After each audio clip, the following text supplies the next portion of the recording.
यहाँ पर चढ़ोने जी बच्चों को अनशन करवाते हुए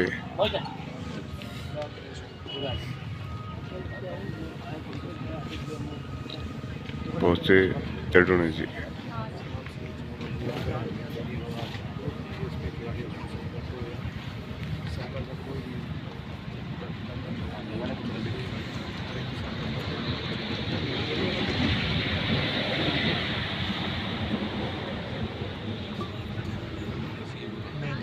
नसीब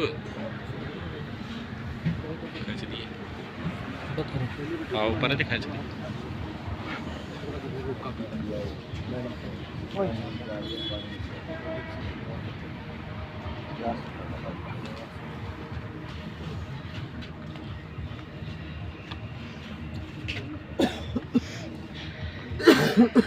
सर वायर माइक निकाली तो फोन निकालनी तो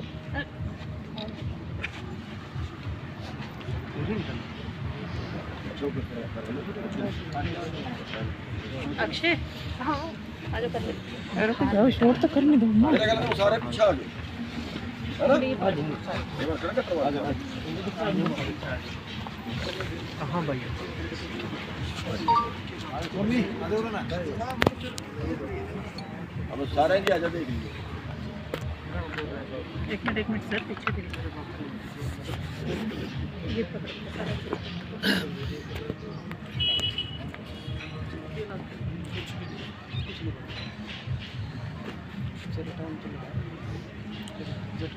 चढ़ोने जी पहुंचे अनशन चढ़वाने के लिए धरना स्थल 5 सेक्टर पंचकुला।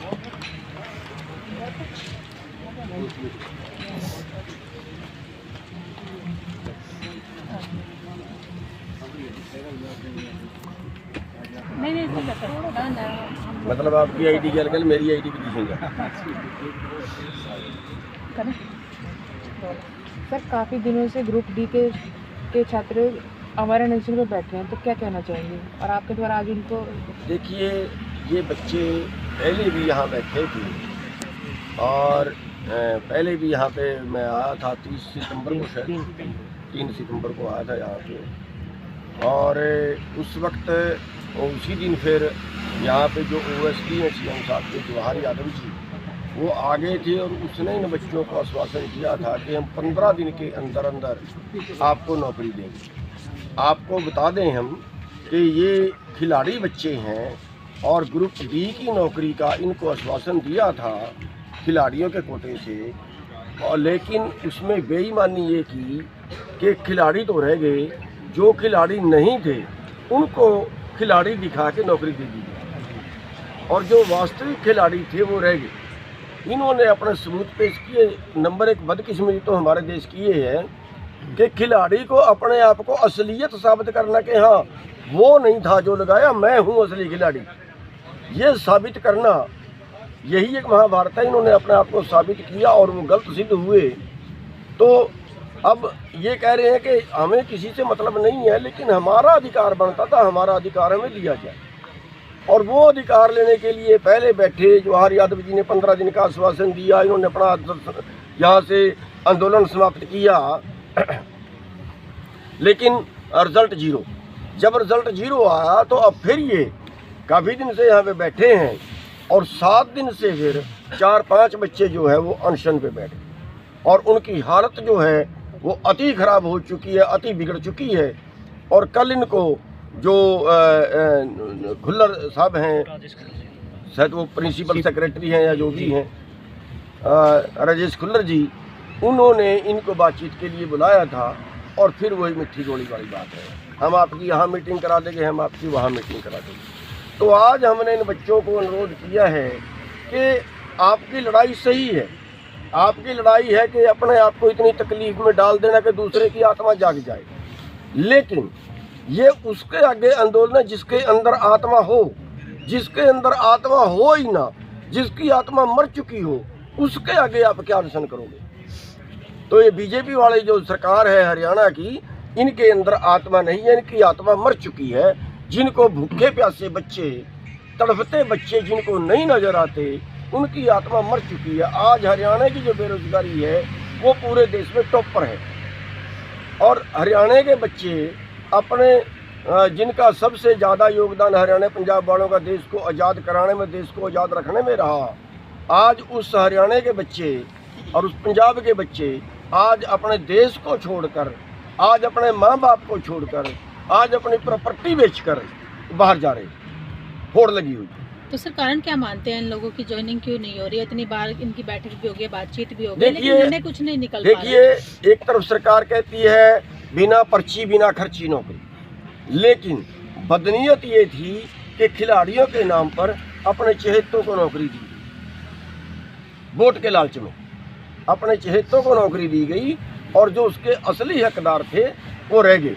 चलो चहेतों को दे दी, उनसे इनको प्रॉब्लम नहीं है, हमें भी कोई प्रॉब्लम नहीं है, लेकिन इनको इनका अधिकार मिलना चाहिए।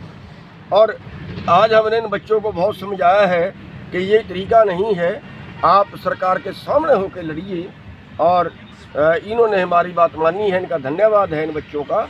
आज इन्होंने अनशन जो है वो हमारे कहने से अनशन तोड़ दिया है, और अब हमने जो इनको रिक्वेस्ट की है वो ये की है कि आगे चुनाव है और इस तरीके से आप लड़ें कि सरकार को इस जो आपके साथ अन्याय किया है इसका जवाब उनको चुनाव में देना पड़े, और उसका जो भरपाई है उनको चुनाव में करनी पड़े, उसका नुकसान जो है वो चुनाव में। किसानों को लेकर भी सरकार का रुख बेरुखा ही रहा है, तो उस पर क्या कहना चाहेंगे आप? देखिए, किसानों का तो बेरुखा है ही, किसानों की तो सरकार है ही नहीं, ये कारपोरेट की सरकार है। आप देखें 33 किसान रोजाना सुसाइड करते हैं, आप देखें किसी फसल का MSP नहीं मिल रहा है, आप देखें कि आज 15 लाख करोड़ रुपया बड़े घरानों का कारपोरेट का माफ हो चुका है, और अभी आप देखें कुछ दिन पहले 5000 करोड़ रुपया सुभाष चंद्रा का माफ हुआ था, जिसके 150 चैनल हैं। आप देखें अंबानी अडानी जैसों का पैसा माफ़ होता है, कभी किसान का हुआ, कभी किसी मजदूर का हुआ, कभी किसी दुकान वाले का कर्जा माफ़ हुआ, कभी किसी मरते हुए का कर्जा माफ़ हुआ, कभी किसी को कोई राहत दी गई? नहीं। उन लोगों का कर्जा माफ़ होता है जो बदमाशी से कर्जा लेते हैं, बदनीयत से कर्जा लेते हैं, बदनीयत से कर्जा मारते हैं, उनका 100 रुपये का 10 रुपये में फैसला हो जाता है। तो सरकार की जो नीतियां हैं वो किसान विरोधी हैं, कारपोरेट के पक्ष में हैं, और यही कारण है कि आज 23 करोड़ लोग हमारे देश में रात को भूखे सोते हैं। आज 80 करोड़ लोग सरकार के भीख पे जिंदा हैं। आज जो 38 बेरोजगार रोजाना आत्महत्या करते हैं। तो देश की जो हालत है वो जिंदा रहने केवल वो नहीं है।